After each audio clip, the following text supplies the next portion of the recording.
Greetings and welcome once more to the Dracovin Empire. Are you ready to dive into the world of Golarion, the setting for the Pathfinder role-playing game system? Because if you are, we're once again heading back to the lands of the Linnorm Kings to learn about another one of these mighty kingdoms and their Linnorm beasts. We're heading to Grungir Forest. If you are ready, I am your host and guide here, Cantus Dracovin, and I can lead you through a gateway through time and space, the universe taking us from our realm to Golarion.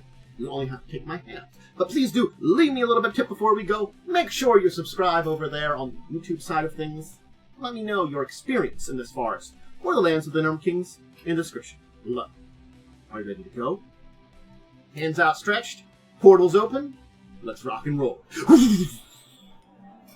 Welcome to Grungir Forest. I'd stay close because this is a fairly wild and unsettled place. And there's a big giant monster over there that's probably going to eat you if you get 5 more feet from me. So stay close in the regional reason. I'll just, just stay back. Get yourself back. Watching you. Anyway, if you're diving into this, where are kind of some sources that are great? There's bits of little extra information and stuff like that. Hey, The Lands of the Linnorm Kings. Great book for it from first edition. Along with the Inner Sea World Guide. Yes, we haven't had a major update to the lands in 2nd edition, but these give you a good picture of it. And honestly speaking, if there's a bit of updates to be done, there's updates to be done, and they'll talk about it in 2nd edition / remaster. Let's start by diving into what this place is. And this represents this place very well. A Linnorm. Because Grungir Forest is basically wilderness. Fae, wild animals, monsters, Linnorms reside there. Humans, not so much. Basically, and when humans do go there, they do not rule the forest. There's no ruler, there's no king, there's no capital, there's barely anything there. It is a region that's kind of defined on its own. It's not really a kingdom in that way, but it also kind of is a kingdom.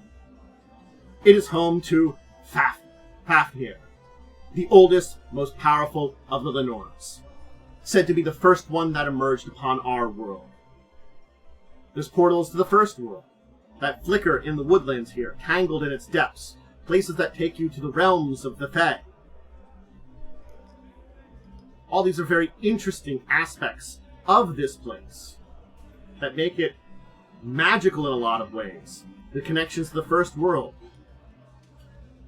So, yes. It's in the central Southlands. It's an unbroken mass, only with the thundering river and a few roads that break through the eastern reaches. There's some logging, a little bit of trapping around its outskirts, but basically, no one goes deep into it. If you're going there for rare materials, for hardwoods, it is dangerous. You are basically facing those dangers and hoping that you're going to be successful. So who rules this place? The Fae. That's the easiest way to say it. Is everything that goes on in the forest is linked to the Fae. They're everywhere, and they basically maintain the place. If you are a traveler in there, and you basically have a inkling of what you're doing there, the Fae will help you out. Ish. They goad, they trick, they mess with interlopers, and the same with local animals and monsters. Effectively, if you run into a dangerous creature, you're going to just have to deal with it. But the fact is also that the Fae, well, if you stay towards the edge of this place, you might not need to worry about it. Because the Fae, they are going to mess around with things. If you are coming there to hunt a specific creature, they will lead you to that creature, like a Linnorm. But guess what they're also going to do? They're going to lead you to a place where it's at the Linnorm's advantage. If you are going to find certain places in there, they're going to ensure you do not find those places. At the top of this chain of beings of the society of the forest are the Fae. Nothing happens there that they don't want to happen. So keep that in mind. The whims of the Fae are what is top. Now that said, there is another group of Fae beings that should be mentioned here before we move on. The Norns. Now I'm going to say, Norns are in the remaster project. Go check out Monster Core. They are there.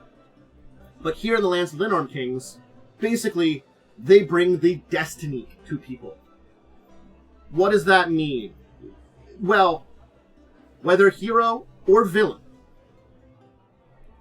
you can encounter a Norn, an ancient being, that will tell you your fate and destiny, your golden threads, imposing information to you.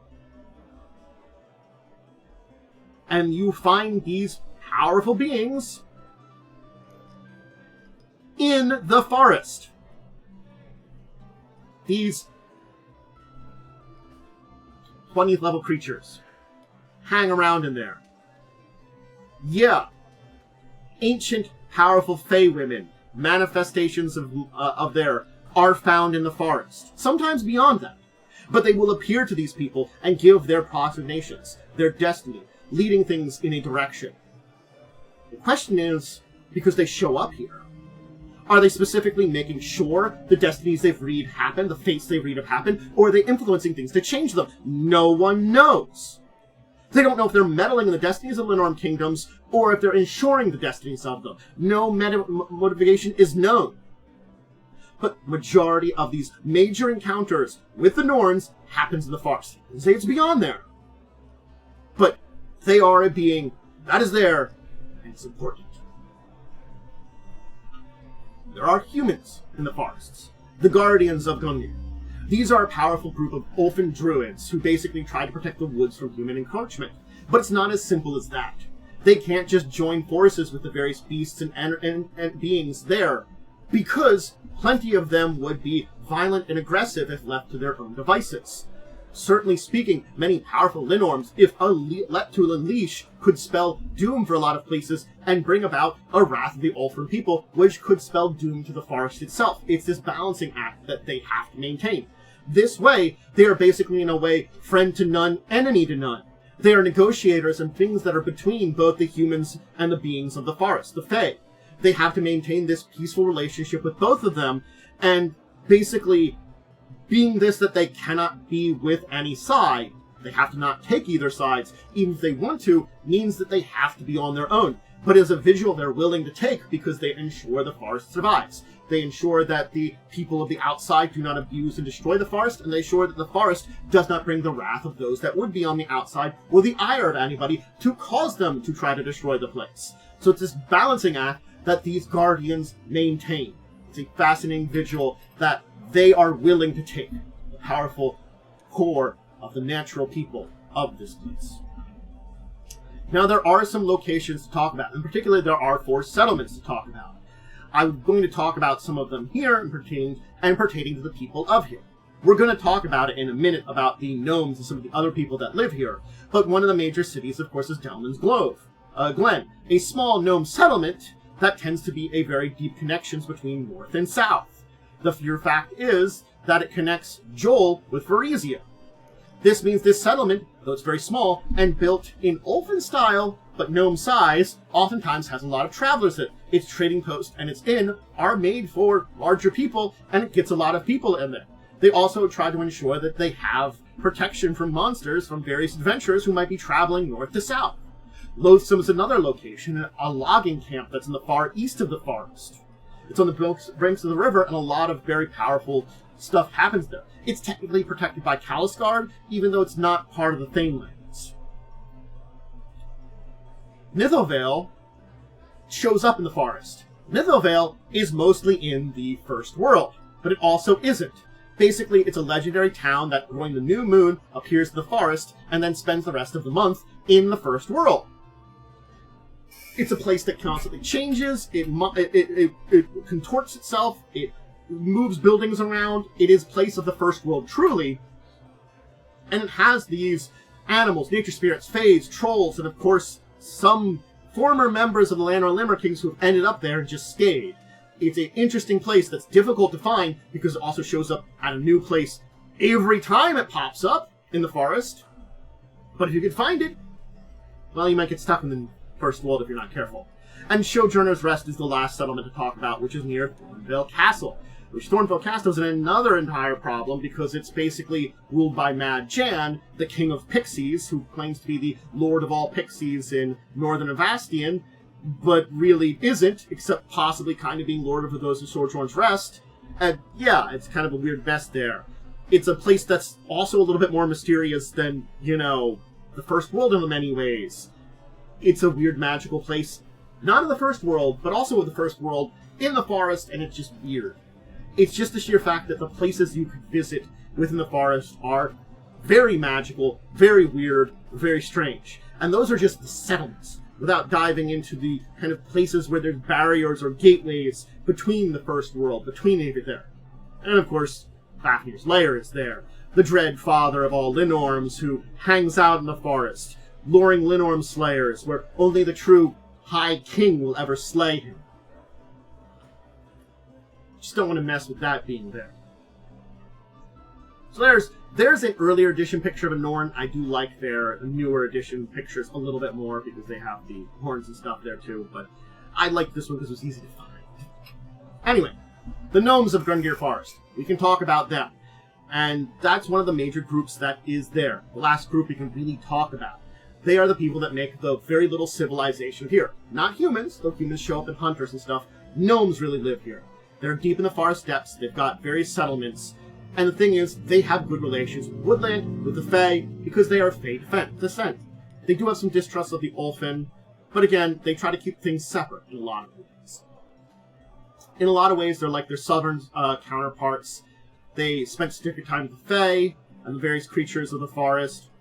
And the gnomes help maintain the environment, mediate conflict between them and humans and dwarves, similar speaking to the Guardians, but they are a little bit more probably on the Fae side of things. They have the various charms and fetishes and magical things that help them attune to the forest.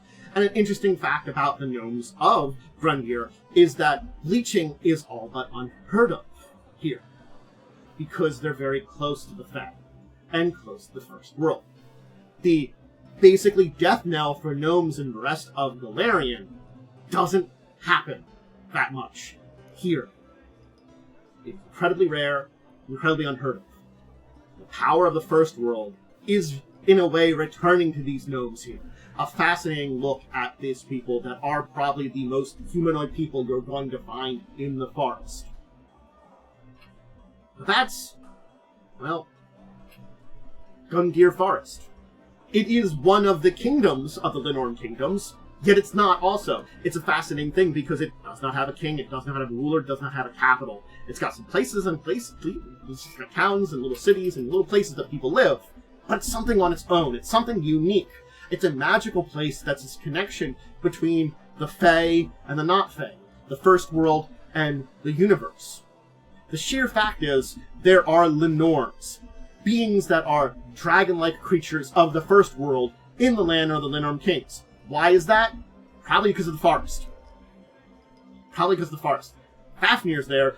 He's the closest thing to a king this place has, and even he doesn't really rule this place. He just sits on top of his throne of the Linnorms, kind of, sort of. He's got a lair, but it's such a fascinating location. So many fascinating people, and this kind of strange juxtaposition between magical and not magical, horrible beasts and, you know, strange fae, and the little people that try to take advantage of the forest and either live their lives or maybe find something that'll strike them rich.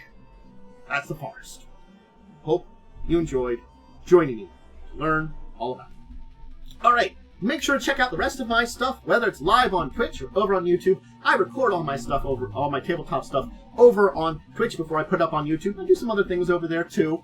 But you can check out things like live plays, Ball of Abbott's World Wednesdays at 8 is my current one going on, or Discussing Tabletop Saturdays at 6. That's kind of a talk showy thing. All the tabletop stuff gets uploaded on YouTube. You can always catch it there. But if you're over on YouTube side, you can't join me live, please make sure you do at very least subscribe over on the YouTube side. Helps out a lot. Let me know what you think of Grungir Forest in the comments below. Do you think that it truly is the source of all the Linnorms in the country? I kind of do think about it. They don't say it is, but I feel like it is. Let me know what you think on that one too. And who really rules the forest? Who's really in charge? Is it the Fae, like I said? Is it the Linnorm? Is it the gnomes? Who can say? Make sure to check out my social media. And until the next time, I bid all of you out there a deep and wonderful farewell.